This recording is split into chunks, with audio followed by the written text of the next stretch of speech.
Student welcome to my YouTube channel science classes by Ashish sir में। आज का हमारा टॉपिक है विमा यानी डायमेंशंस। विमा होती क्या है वो समझ लीजिए। पहले ये जो दिख रहा है आपको, ये क्या हमारे हैं, मूल मात्रक है, मूल राशियां हैं। राशियां दो प्रकार की होती हैं, एक होती है मूल राशियां और एक होती हैं व्युत्पन्न राशियां। उसके प्रीवियस वीडियो में हमने सब बताया है। तो ये आपकी क्या लिखी है, मूल राशियाँ। द्रव्यमान की होती m, लंबाई की l, द्रव्यमान यानी मास, लंबाई यानी लेंथ, समय यानी t यानी टाइम, विद्युत धारा एम्पियर, ताप केल्विन, जो तीव्रता कैंडेला और पदार्थ की मात्रा मोल होती है। अब बात करते हैं विमा क्या होती है। ये जो मूल राशियाँ इनकी विमाएँ ये होती है। ठीक, अब जो विमाएँ क्या होती हैं वो समझ लीजिए। भौतिक राशि की विमा वे घातें होती हैं। कोई भी भौतिक राशि होगी उसकी विमाएँ वे घातें होती हैं जो उनके मात्रकों को व्यक्त करने के लिए मूल मात्रकों पर चढ़ाई जाती हैं। एग्जाम्पल के तौर पर मान लें हमारे पास एक बल है, बल आपने पढ़ा होगा F बराबर ma। चूँकि m की विमा द्रव्यमान है तो हमें मालूम है m होगी, लेकिन हमें a की विमा नहीं मालूम है तो हम क्या करेंगे, इसको चेंज कर देंगे। त्वरण बराबर क्या होता है, वेग परिवर्तन बटे समय अंतराल। अभी देखिए t की विमा आ गई हमारे पास, लेकिन अभी वेग की विमा नहीं आई है। तो वेग बराबर क्या होता है, दूरी बटे समय। दूरी को हम d से डिनोट कर दें, समय यानी t, और ये वाला नीचे वाला t ये हो गया। ठीक, अब देखिए यहाँ पे दूरी एक तरीके से लंबाई ही होगी, तो हम यहाँ पे d की जगह l लिख सकते हैं विमा। अब हम इसकी विमा को चेंज करेंगे, m की विमा m, d की विमा होगी आपकी l, और ये t की विमा ये होगी t। चूँकि दो बार t है तो यहाँ 2। देखिए यहाँ पे आप t स्क्वायर कर सकते हैं, लेकिन जब विमा के रूप में लिखेंगे तो वहाँ पे t2 बोलेंगे। इसको ब्रैकेट में क्लोज करते हैं। विमा हमेशा ब्रैकेट में क्लोज होती है और इस ब्रैकेट को बोलते हैं गुरु कोष्टक। अब देखिए इस t को ऊपर ले आएंगे तो क्या होगा, m l t, power change हो जाएगी, नीचे प्लस का ऊपर माइनस का, तो ये आपकी होगी बल की विमा mlt-2। इस प्रकार हम विमा निकालते हैं। देखिए क्या है, ये क्या है आपके मूल मात्रक, m क्या है मूल मात्रक, ये mlt क्या है मूल मात्रक। मूल मात्रकों पर चढ़ाई जाने वाली घातें, ये जो पावर है यहाँ पे 1 है, यहाँ पे 1 है, तो इन्हीं को हम विमा कहते हैं। यानी मूल मात्रकों पे जो घातें चढ़ाई जाती हैं हम उन्हीं को क्या बोलते हैं, विमा बोलते हैं।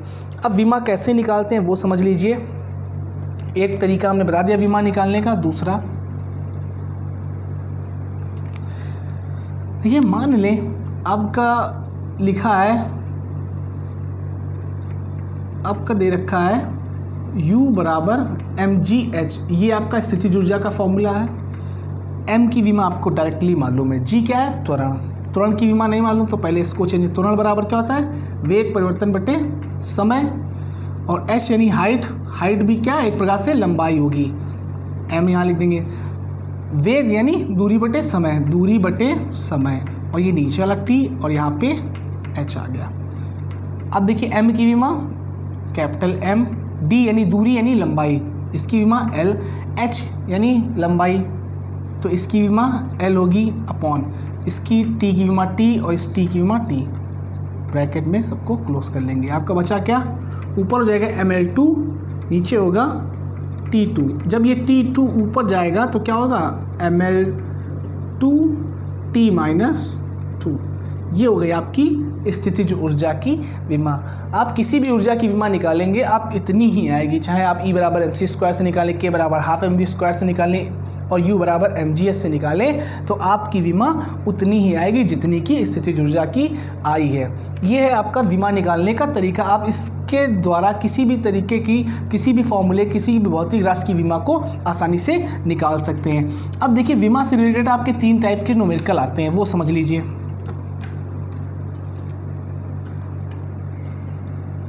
फर्स्ट टाइप में क्या होगा, फर्स्ट टाइप में आपको एक फॉर्मूला दे दिया होगा, उसमें पूछेगा कि विमी विधि से बताइए कि ये फॉर्मूला सही है या गलत। तो आपका फर्स्ट टाइप होगा, जैसे मान लें हमारे पास एक फॉर्मूला है S बराबर ut प्लस ½ at²। ठीक, ये आपका फॉर्मूला दे रखा है। अब आपसे पूछेगा कि ये फॉर्मूला सही है या नहीं, इसको विमी विधि से सिद्ध कीजिए। तो आप देखिए क्या करेंगे, अगर आपके फॉर्मूले में इसकी विमा और इसकी विमा एक जैसी आएगी तो आप कहेंगे फॉर्मूला सही है। यानी अगर किसी भी सूत्र में, किसी भी फॉर्मूले में प्रत्येक पद की विमा एक जैसी आ रही तो आप कहेंगे हाँ फॉर्मूला सही है। तो देखिए पहले सबसे एस क्या होती है दूरी, यू क्या होता है प्रारंभिक वेग, टी क्या होता है समय, ए क्या होता है त्वरण, टी क्या होता है समय। तो आप पहले दूरी की विमा निकालिए, दूरी की विमा यानी लंबाई, एल हो गई इसकी विमा। अब हम इसकी यू की, यू यानी वेग, वेग के भी विमा हमने निकाल के बताया था एल टी माइनस 1 होता है यहाँ। अब इस टी की विमा टी हो गई प्लस, चूँकि कांस्टेंट टर्म की कोई विमा नहीं होती है, ए त्वरण की विमा क्या होती है अभी हमने बताया था एल टी माइनस 2, टी की विमा टी 2। अब देखिए यहाँ से ये कैंसिल हो जाएगा क्योंकि यहाँ माइनस पावर आप कट नहीं करेंगे, लेकिन हमने बता दिया है ये टी की पावर -1 है और यहाँ टी की पावर +1 है। जब जुड़ेंगे, क्योंकि जब बेस एक जैसे होते हैं तो गुणा करने पर घातें जुड़ जाती हैं, जब जुड़ेंगी -1 और प्लस का 1 0, और किसी की पावर 0 होना मतलब 1। तो यहाँ बचेगा आपका L प्लस, देखिए यहाँ पे भी कैंसिल हो जाएगा, यहाँ भी बचेगा आपका L और ये आपका L है। अतः हम कह सकते हैं ये फॉर्मूला हमारा एक्यूरेट है। ये तो था आपका फर्स्ट टाइप। सेकंड टाइप समझ लीजिए।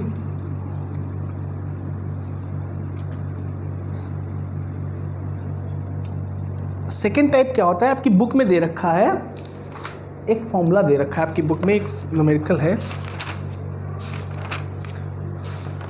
क्वेश्चन दे रखा है कि पेज नंबर 52 पे क्वेश्चन नंबर 8, एक कण क्षैतिज तल में वृत्तीय कक्षा में परिक्रमा कर रहा है, उस पर लगने वाला अभिकेंद्र बल कण के द्रव्यमान वृत्त की त्रिज्या तथा कण की चाल v पर निर्भर करता है। v विधि से सूत्र को स्थापित कीजिए। तो देखिए सबसे पहले हम क्या करेंगे, f डिपेंड कर रहा है आपका m r और v पे डिपेंड कर रहा है, यानी निर्भर कर रहा है। f जो है किसी कण पर लगने वाला बल क्या कर रहा है, उसके वृत्त की त्रिज्या पर निर्भर कर रहा है और द्रव्यमान पर निर्भर कर रहा है और वेग पर निर्भर कर रहा है। निर्भर मतलब अनुक्रमानुपाती है, ठीक। अब देखिए सॉल्व कैसे करेंगे, प्रोपोर्शनल का साइन आता है तो बराबर आता है और एक कांस्टेंट टर्म आता है, तो ये r हम देखिए क्या मान लेंगे, इसकी पावर a मानेंगे, इसकी पावर b मानेंगे, इसकी पावर हम c मानेंगे। ये आपका हो गया क्वेश्चन नंबर फर्स्ट। इस तरीके से आपको इसको सॉल्व करना है। अब देखिए यहाँ क्या करेंगे, अब हम क्या करेंगे, इन सारे टर्म्स की विमा निकालेंगे। बल की विमा क्या होती है, अभी हमने बताया था बल की विमा होती है mlt - 2, ठीक। अब r की विमा, चूंकि कांस्टेंट टर्म की कोई विमा नहीं होती है, r की विमा क्या होती है, r क्या है दूरी है, तो इसकी विमा l होगी, पावर a लगा है। द्रव्यमान की विमा m होगी, इसकी पावर b है। और वेग की विमा क्या होती है lt - 1, इसकी पावर c, ठीक। अब यहाँ पे लिख देंगे mlt -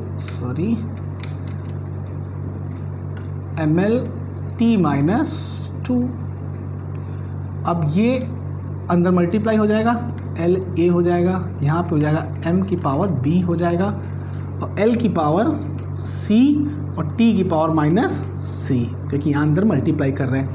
अब देखिए जिनके बेस एक जैसे, देखिए यहाँ पे L है, यहाँ पे L है, जिनके बेस एक जैसे गुणा करने पर घातें क्या हो जाती हैं, ऐड हो जाती हैं। तो हम यहाँ पे क्या लिखेंगे, L की पावर a प्लस c,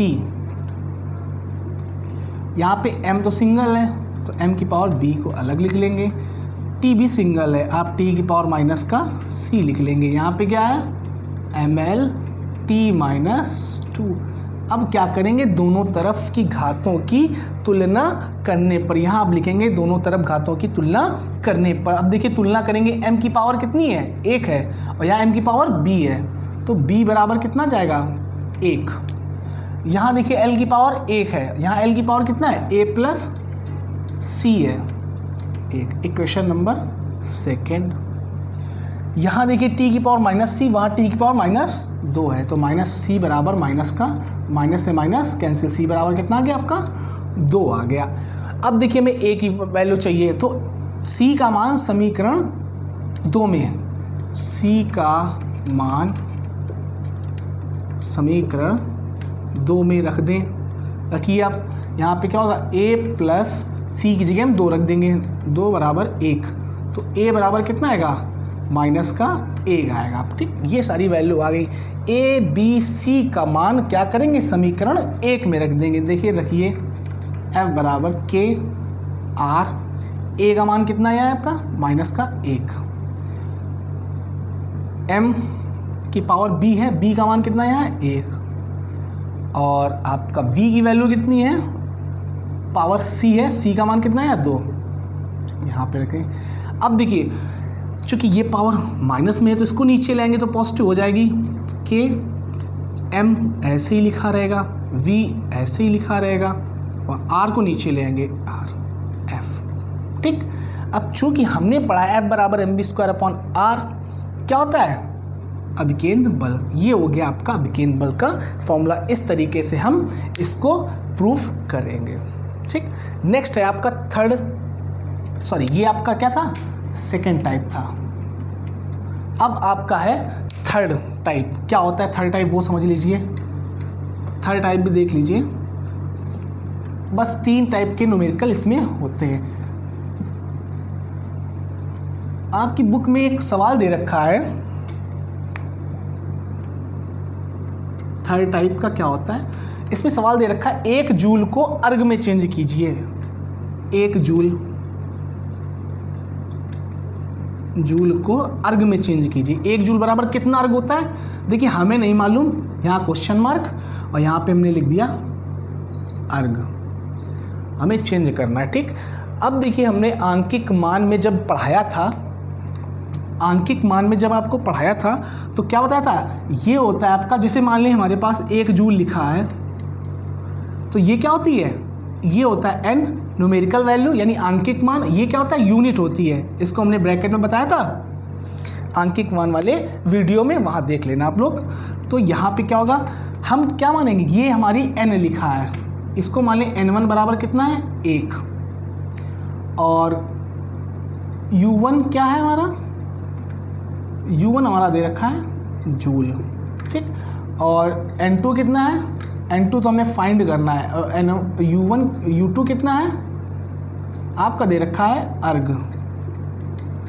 देखिए आपको पहले ये समझना होगा जूल क्या होता है, हमारा एमकेएस पद्धति में मात्रक होता है और अर्ग किस में होता है, सीजीएस पद्धति में मात्रक होता है। तो सबसे पहले इसको सॉल्व करने के लिए हम क्या करेंगे, यहाँ पे n1 u1 बराबर n2 u2 ये ब्रैकेट में क्लोज होगा।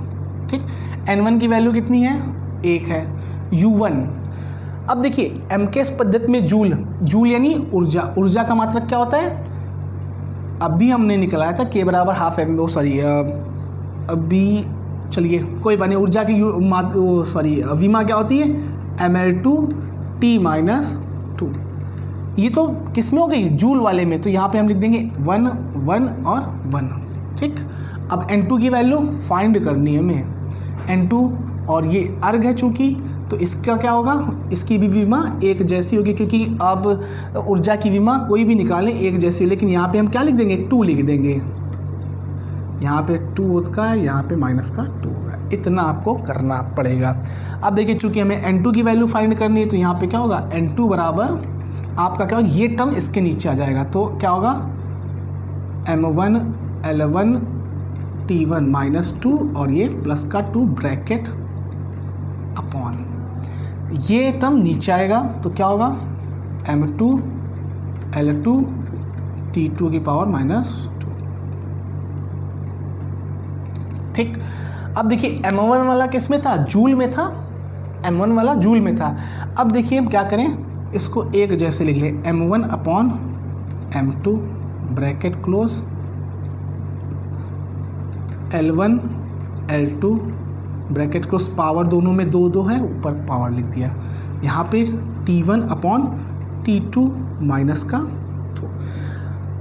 अब एक चीज़ समझने वाली ये है, चूँकि हम जो m1 वाली वैल्यू थी वो किससे थी, जूल से रिलेटेड थी। ठीक, अब जूल में मात्रक क्या होता है, किलोग्राम होता है, और किलोग्राम होता है, मीटर होता है और सेकंड होता है। तो यहाँ देखिए ये क्या m1 क्या है, kg, m1 क्या है तो kg में है, तो हम यहाँ क्या लिख दें, m1 की जगह हम लिख दें किलोग्राम अपॉन m2 अर्ग में है, अर्ग किसका मात्रक होता है, सीजीएस में, सीजीएस में क्या होता है ग्राम, ये होगा आपका ग्राम, ये क्लोज कर लें। L एमकेएस में मीटर होता है आपका और सीजीएस में सेंटीमीटर होता है, पावर -2 प्लस का है।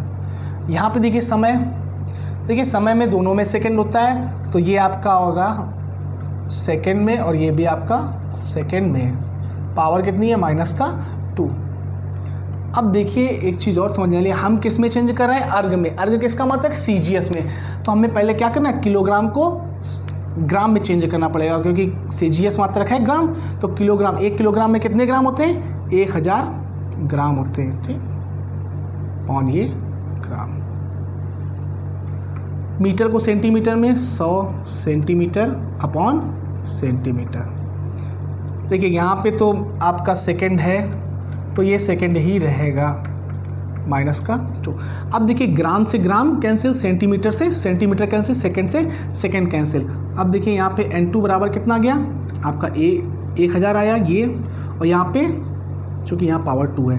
अब देखिए 100 का स्क्वायर करेंगे तो कितना आएगा, अब यहाँ 1 की पावर -2, यानी 1 की पावर कितना भी कर लें वैल्यू 1 ही आती है, ठीक है ना, तो इसको आप छोड़ दीजिए। अब देखिए क्या लिखा है, 1 2 3 4 5 6 7 लिखे, यानी 10 की पावर हम इसको 7 बोल सकते हैं, यानी N2 कितना है हमारा, N2 कितना है 10 की पावर 7। अब देखिए यहाँ पे वैल्यू पुट कर दें तो आपका कितना जाए, 1 जूल बराबर, ये N2 है ना आपका, यहाँ पे N2 कितना है, 10 की पावर 7 अर्ग, ठीक। इसी प्रकार ये आपके तीनों टाइप्स हो गए विमा के चैप्टर के। इसी प्रकार आप सारे न्यूमेरिकल बुक से लगाएंगे। अगर किसी भी न्यूमेरिकल में आपको कोई समस्या होती है तो कमेंट बॉक्स में करिए, मेरे चैनल को सब्सक्राइब कीजिए, लाइक कीजिए, वीडियो को शेयर कीजिए, और ऐसे ही वीडियो लगातार आपके पास आते रहेंगे।